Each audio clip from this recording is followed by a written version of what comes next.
Bismillahirrahmanirrahim. Assalamualaikum warahmatullahi wabarakatuh.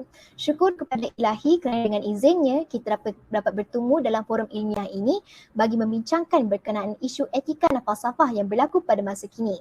Semoga kita semua akan memperoleh manfaat yang berguna daripada forum ini, insya-Allah. Tajuk forum kita pada hari ini berkisar berkenaan isu dan cabaran kesepaduan nasional yang berfokuskan kepada kepelbagaian budaya dan agama dalam memperkukuhkan kesepaduan nasional di Malaysia. Sebagai pembuka bicara, izinkan saya menyampaikan senangkap pantun. Cantik berbungkus buah papaya, masak dipetik satu persatu, walaupun berlainan bangsa budaya kerana muhibah hidup bersatu. Tanpa melengahkan masa lagi, saya ingin memperkenalkan 4 orang ahli panel yang bakal mengikuti perbincangan forum pada hari ini. Baiklah, ahli panel kita yang pertama ialah saudari Nur Azrin Nadirah. Apa khabar saudari? Khabar baik, Alhamdulillah. Terima kasih Iman. Seterusnya ahli panel kedua ialah saudari Nur Emiza. Selamat datang saudari. Terima kasih saudari Iman atas jemputan. Ahli panel kita yang ketiga ialah saudari Fatin Nasuha. Selamat datang diucapkan. Terima kasih saudari Iman. Akhir sekali ahli panel kita yang keempat ialah saudari Amal Afifah. Saudari? Terima kasih saudari Iman. Baiklah, sebelum kita pergi dengan lebih jauh, izinkan saya menerangkan terlebih dahulu berkaitan tajuk forum kita pada hari ini. Seperti yang kita ketahui, Malaysia mempunyai masyarakat berbilang agama dan budaya yang pada asasnya hidup secara aman dan damai. Kepelbagaian ini suatu keunikan yang sepatutnya diraih dan menjadi kebanggaan rakyat mereka. Keharmonian dalam kemajmukan ini menjadikan Malaysia negara yang sering dicontohi masyarakat antarabangsa. Namun, sebagai negara dengan rakyat berbilang kaum dan budaya, masyarakat kita kadang-kala berdepan dengan isu sensitif yang boleh menggugat ketenteraman dan keharmonian. Isu ini selalunya menyentuh soal perbezaan kefahaman mengenai agama, budaya dan kaum masing-masing. Jadi hari ini kita akan membincangkan bagaimana kita sebagai masyarakat mampu mengatasi isu-isu tersebut melalui kepelbagaian budaya dan agama di Malaysia. Jadi sebagai pembuka forum kita pada kali ini, saya ingin bertanyakan soalan kepada ahli panel kita yang pertama iaitu saudari Azrin. Baiklah saudari, apakah sebenarnya yang dimaksudkan dengan kepelbagaian budaya di Malaysia? Assalamualaikum kepada Encik Iman dan semua panel yang ada pada hari ini, dan terima kasih sekali lagi Encik Iman kerana menjemput saya untuk menyertai dalam perbincangan ini. Yang dimaksudkan dengan kepelbagaian budaya ini adalah digambarkan dengan sifat, bentuk atau cara sesuatu perkara itu dalam sebuah masyarakat. Dalam Malaysia, kita mempunyai banyak kaum-kaum yang mempunyai pelbagai budaya seperti perbezaan pakaian, cara kita beribadat, makanan dan juga perayaan yang kita raikan. Kaum-kaum utama yang terdapat di Malaysia pula ialah kaum Melayu, kaum Cina dan kaum India. Dengan kepelbagaian kaum yang ada di Malaysia ini, kita dapat mempelajari dan meraikan kepelbagaian budaya. Contohnya, pada tahun ini, Malaysia telah mengadakan anjuran Majlis Rumah Terbuka Depa Bali dengan mengikut mekanisme prosedur operasi standard iaitu SOP bagi menjaga keselamatan rakyat di samping menyambut perayaan tersebut bersama-sama. Majlis itu juga telah dihadiri seramai 2,000 pengunjung daripada pelbagai kaum. Begitu juga dengan Majlis Rumah Terbuka Malaysia dalam menyambut Tahun Baru Cina pada tahun 2021 ini. Datuk Seri Dr. Wee Ka Siong iaitu Menteri Pengangkutan berkata bahawa beliau bersyukur kerana diberikan kebebasan mengamalkan adat Islam, budaya dan agama dengan aman dan damai dalam satu rumpun Malaysia. Ini menunjukkan keharmonian yang terjalin di antara kaum-kaum dan mengukuhkan lagi perpaduan rakyat Malaysia dengan kepelbagaian budaya yang ada di Malaysia ini. Itu sahaja dari saya. Terima kasih. Terima kasih ahli panel pertama kita bagi penjelasan yang sangat padat dan informatif. Tidak dinafikan bahawa negara Malaysia sememangnya kaya dengan pelbagai budaya yang sering diraih dan disering raih oleh semua masyarakat. Budaya-budaya tersebut berkait rapat dengan ibadat atau tradisi pelbagai kaum dan juga agama. Persoalan saya kepada saudari Emiza pula, apakah fungsi agama dalam perpaduan dan bagaimanakah agama ini dapat mempengaruhi pembentukan masyarakat majmuk? Terima kasih saudari Iman atas soalan yang diajukan. Saya amat senang hati untuk menjawab soalan saudari sebentar tadi. Umum kita mengetahui bahawa di Malaysia terdiri daripada pelbagai latar belakang agama, di mana di sini saya akan berikan 3 istilah agama dari 3 bahasa yang berlainan iaitu Sanskrit, Arab dan Inggeris. Di dalam bahasa Sanskrit, agama membawa 2 maksud iaitu pegangan yang berkekalan dan satu cara hidup yang bersifat penuh misteri kerana Tuhan adalah perkara yang bersifat rahsia. Selain itu, menurut Harun Nasution iaitu Profesor Falsafah Islam di Indonesia, agama itu adalah tetap di sesuatu tempat dan diwarisi secara turun-temurun serta dipandu melalui kitab suci yang mana di dalamnya mengandungi ajaran bagi memenuhi tuntutan hidup penganutnya. Tambahan pula, religion yang berasal dari bahasa Inggeris bermaksud keyakinan terhadap nilai-nilai hidup yang harus dipegang sepenuh hati supaya manusia tidak menyimpang. Ada juga dalam erti kata lain, religion merupakan himpunan cara-cara mengabdi kepada Tuhan di mana ia termaktub di dalam kitab yang harus dibaca. Akhir sekali, pada pendapat saya, ajaran agama sememangnya dapat menekankan nilai-nilai murni yang mempengaruhi pembentukan masyarakat di Malaysia.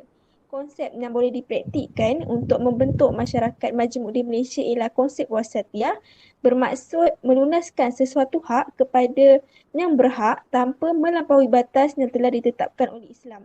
Konsep ini dipercayai mampu membentuk individu yang dapat menerima dan menghormati kepelbagaian pandangan individu lain, di mana kemakmuran sesebuah negara hanya dapat dicapai jika masyarakat betul ansur dan memahami antara satu sama lain. Terima kasih kepada ahli panel kedua kita. Seperti yang mana Saudari Emiza terangkan, konsep wasatiyah ini merupakan salah satu konsep yang penting yang terdapat dalam Islam kerana ia berkaitan dengan cara dan pembawaan agama dalam kehidupan seseorang dan masyarakat. Sekiranya konsep ini tidak diamalkan, maka sukar untuk kita untuk mencapai keharmonian dan kebersamaan dalam negara.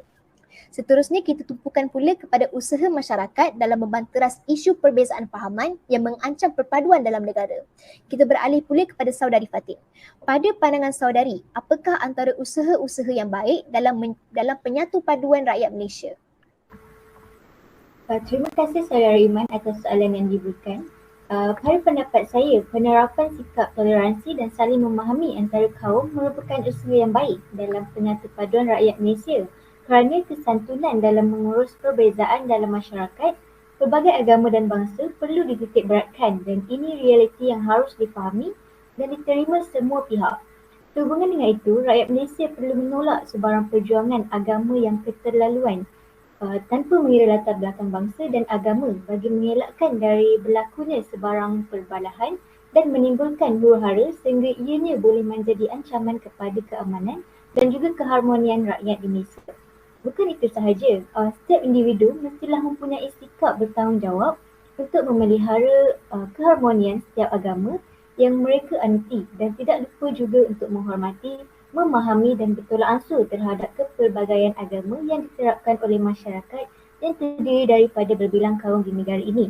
Hal ini kerana jika berlaku konflik antara agama, ia akan menjadikan satu agama itu berprasangka buruk dengan agama yang lain. Hubungan antara kaum pula menjadi semakin renggang dan ia mendorong kepada kesukaran untuk bertoleransi dengan kaum atau agama lain sehingga menjadikan suasana di negara ini tidak lagi aman kerana tiada lagi persefahaman di antara kaum.